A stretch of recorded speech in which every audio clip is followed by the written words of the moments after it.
The butterfly that stamped. The butterfly that stamped. This is a story, a new and a wonderful story, a story quite different from the other stories, a story about the most wise Suleiman-bin-Daoud, Solomon, the son of David.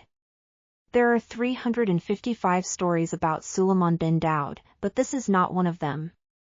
It is the story of the butterfly that stamped. Now listen carefully. Suleiman-bin-Daoud was very clever. He understood what the beasts said, what the birds said, what the fishes said, and what the insects said. He understood what the rocks said deep under the earth, and he understood what the trees said. He understood everything. And Balkis, his head queen, the most beautiful Queen Balkis, was nearly as clever as he was. Suleiman-bin-Daoud was strong. On the third finger of his right hand he wore a ring. When he turned it once, jinns came out of the earth to do whatever he told them. When he turned it twice, fairies came down from the sky to do whatever he told them. And when he turned it 3 times, the very great angel Azrael came and told him the news of the 3 worlds, above, below, and here. And yet Suleiman-bin-Daoud was not proud. He didn't like to show off, and when he did he was sorry for it. Once he tried to feed all the animals in the world in one day, but when the food was ready an animal came out of the deep sea and ate it up. Suleiman-bin-Daoud was very surprised and said, "Oh animal, who are you?" And the animal said, "O king! I am the smallest of 30,000 brothers, and our home is at the bottom of the sea. We heard that you were going to feed all the animals in all the world, and my brothers sent me to ask when dinner would be ready." Suleiman-bin-Daoud was more surprised than ever and said, "Oh animal, you have eaten all the dinner that I made ready for all the animals in the world." And the animal said, "O king, live forever, but do you really call that a dinner? Where I come from we each eat twice as much between meals." Then Suleiman-bin-Daoud said, "O animal! I gave that dinner to show what a great and rich king I was, and not because I really wanted to be kind to the animals. Now I am ashamed, and it serves me right." Suleiman-bin-Daoud was a very clever man. After that he never forgot that it was silly to show off, and now the real story part of my story begins. He married 999 wives, besides the most beautiful Balkis, and they all lived in a great golden palace in the middle of a lovely garden with fountains. He didn't really want 999 wives, but in those days everybody married ever so many wives, and of course the king had to marry ever so many more just to show that he was the king. Some of the wives were nice, but some were terrible, and the terrible wives quarreled with the nice ones and made them terrible too, and then they all quarreled with Suleiman-bin-Daoud, and that was terrible for him. But Balkis the most beautiful never quarreled with Suleiman-bin-Daoud. She loved him too much. She sat in her rooms in the golden palace, or walked in the palace gardens, and was truly sorry for him. Of course he could turn his ring on his finger and call up the jinns, and they could turn all those 999 quarrelsome wives into white mules of the desert or greyhounds or pomegranate seeds. But Suleiman-bin-Daoud didn't like showing off. So, when they quarreled too much, he only walked by himself in one part of the beautiful palace gardens and stayed there alone. One day, when they quarreled for 3 weeks all 999 wives together, Suleiman-bin-Daoud left the palace, and among the orange trees he met Balkis the most beautiful. And she said to him, "O my lord and light of my eyes, turn the ring upon your finger and show these queens that you are the great and terrible king." But Suleiman-bin-Daoud shook his head and said, "O my lady and delight of my life, remember the animal that came out of the sea and made me ashamed before all the animals in all the world because I showed off. Now, if I show off before these queens, I'll be very ashamed." And Balkis the most beautiful said, "O my lord and treasure of my soul, what will you do?" And Suleiman-bin-Daoud said, "O my lady and content of my heart, I will do nothing like that." So he went on between the lilies and the roses that grew in the garden, till he came to the camphor tree of Suleiman-bin-Daoud. But Balkis hid among the tall irises and the bamboos and the red lilies behind the camphor tree, because she wanted to be near her own true love, Suleiman-bin-Daoud. Presently 2 butterflies flew under the tree, quarreling. Suleiman-bin-Daoud heard one say to the other, "How can you talk to me like this? Don't you know that if I stamped with my foot all Suleiman-bin-Daoud's palace and this garden here would disappear?" Then Suleiman-bin-Daoud forgot his 999 bothersome wives, and laughed, till the camphor tree shook, at the butterfly's words. And he held out his finger and said, "Little man, come here." The butterfly was very frightened, but he flew up to the hand of Suleiman-bin-Daoud, and he said very softly, "Little man, you know that all your stamping wouldn't bend one blade of grass. What made you tell that awful lie to your wife? I am sure she is your wife." The butterfly looked at Suleiman-bin-Daoud and saw King's clever eyes, and he put his head on one side and said, "O King, she is my wife, and you know what wives are like." Suleiman-bin-Daoud smiled and said, "Yes, I know, little brother. We must keep them in order," said the butterfly, "and she is always quarreling with me. I said that to quiet her." And Suleiman-bin-Daoud said, "I think it will. Go back to your wife, little brother, and let me hear what you say." Back flew the butterfly to his wife, and she said, "He heard you." Suleiman-bin-Daoud himself heard you. "Heard me," said the butterfly. "Of course he did. I meant him to hear me." "And what did he say?" "Oh, what did he say?"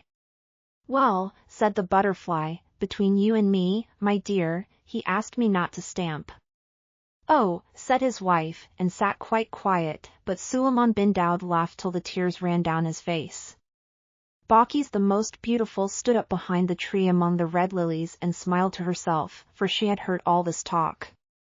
She thought, "If I am clever I can save my lord from these quarrelsome queens," and she held out her finger and whispered softly to the butterfly's wife, "Little woman, come here." Up flew the butterfly's wife, very frightened, and Balkis told her in her soft voice, "Little woman, do you believe what your husband has just said?" The butterfly's wife looked at Balkis, and saw the most beautiful queen's clever eyes, and said, "O queen, you know what men are like." And the queen Balkis put her hand to her lips to stop her smile, and said, "Little sister, I know. They get angry," said the butterfly's wife, "over nothing at all, but we must quiet them, O queen. If it pleases my husband to believe that I believe he can make Suleiman-bin-Daoud's palace disappear by stamping his foot, I'm sure I don't care. He'll forget all about it tomorrow." "Little sister," said Balkis, "you are quite right, but next time he begins to boast, take him at his word. Ask him to stamp, and see what will happen. We know what menfolk are like, don't we? He'll be very much ashamed." Away flew the butterfly's wife to her husband, and in 5 minutes they were quarreling worse than ever. "Remember," said the butterfly. "Remember what I can do if I stamp my foot." "I don't believe you," said the butterfly's wife. "I would like to see it with my own eyes." "Stamp now." "I promised Suleiman-bin-Daoud that I wouldn't," said the butterfly. "You couldn't bend a blade of grass with your stamping," she said. "Stamp! Stamp! Stamp!" Suleiman-bin-Daoud, sitting under the camphor tree, heard every word of this, and he laughed as he had never laughed in his life before. He forgot all about his queens, he forgot about the animal that came out of the sea, he forgot about showing off. He just laughed, and Balkis, on the other side of the tree, smiled because her own true love was so happy. Presently the butterfly, very hot indeed, came to Suleiman and said, "She wants me to stamp. She wants to see what will happen, O Suleiman-bin-Daoud. You know I can't do it, and now she'll never believe a word I say. She'll laugh at me to the end of my days." "No, little brother," said Suleiman-bin-Daoud, "she will never laugh at you again," and he turned the ring on his finger just for the little butterfly's sake, and 4 huge jinns came out of the earth. "Jinns," said Suleiman-bin-Daoud, "when this gentleman on my finger stamps his left front foot you will make my palace and these gardens disappear. When he stamps again you will bring them back carefully. Now, little brother," he said, "go back to your wife and stamp." Away flew the butterfly to his wife, who was crying, "Stamp! Stamp now! Stamp!" Baucis saw the 4 jinns take the gardens with the palace in the middle. And she said, "At last Suleiman-bin-Daoud will do for the sake of Butterfly what he ought to have done long ago for his own sake. And the quarrelsome queens will be frightened." Then the butterfly stamped. The jinns threw the palace and the gardens 1,000 miles into the air, and everything grew black. The butterfly's wife was flying in the dark and crying, "Oh, I'll be good. I'm so sorry I spoke. Only bring the gardens back, my dear husband, and I'll never quarrel again." The butterfly was as frightened as his wife, and Suleiman-bin-Daoud laughed so much that it was several minutes before he could speak to the butterfly. "Stamp again, little brother. Give me back my palace, most great magician." "Yes, give him back his palace," said the butterfly's wife, still flying about in the dark. "Give him back his palace, and please no more magic today." So he stamped once more, and that moment the jinns brought down the palace and the gardens. The sun shone on the dark green-orange leaves, the fountains played among the pink Egyptian lilies. The birds went on singing, and the butterfly's wife lay on her side under the camphor tree saying, "Oh, I'll be good. I'll be good."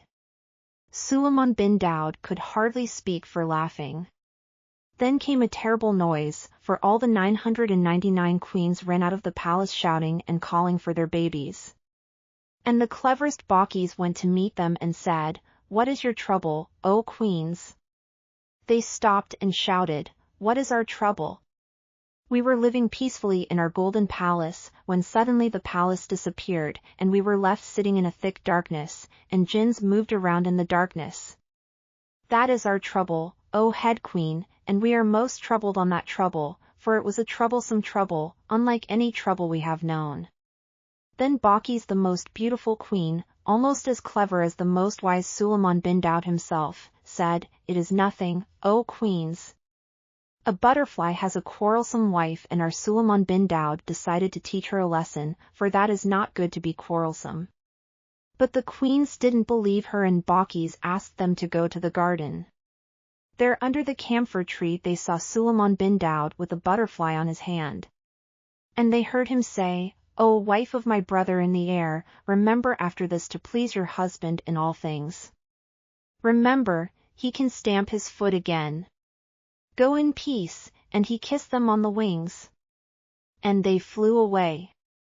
Then all the queens except Baucis, the most beautiful Baucis, who stood apart smiling, thought, "If these things are done when a butterfly is not pleased with his wife, what shall be done to us?" Then they put their hands over their mouths, and they went back to the palace most mousy quiet. Then Baucis, the most beautiful Baucis, went through the red lilies to the camphor tree and said to Suleiman-bin-Daoud, "O my lord and treasure of my soul, we have taught the queens with a great teaching." And Suleiman-bin-Daoud, still looking at the butterflies playing in the sunlight, said, "O my lady, when did this happen?" "I have just had a small talk with a butterfly in the garden." Baucis said, "O my lord and treasure of my soul, I hid behind the camphor tree and saw it all. It was I who told the butterfly's wife to ask the butterfly to stamp. Because I hoped that for the sake of the butterfly you would make some great magic and that the queens would see it and be frightened." And she told him what the queens said and thought. Then Suleiman-bin-Daoud stood up from the soft grass he was sitting on and said, "O my lady and sweetener of my days, I made the magic for the sake of a joke and for the sake of a little butterfly, and it saved me from the quarrelsome queens. Tell me, O my lady and heart of my heart, how did you come to be so clever?" And Baucis the queen, beautiful and tall, looked up into Suleiman-bin-Daoud's eyes just like the butterfly, and said, "First, O my lord, because I loved you, and secondly, O my lord, because I know what women are like." Then they went up to the palace and lived happily. But wasn't it clever of Baucis? Hope you have enjoyed the story. Subscribe to find more fascinating and exciting stories.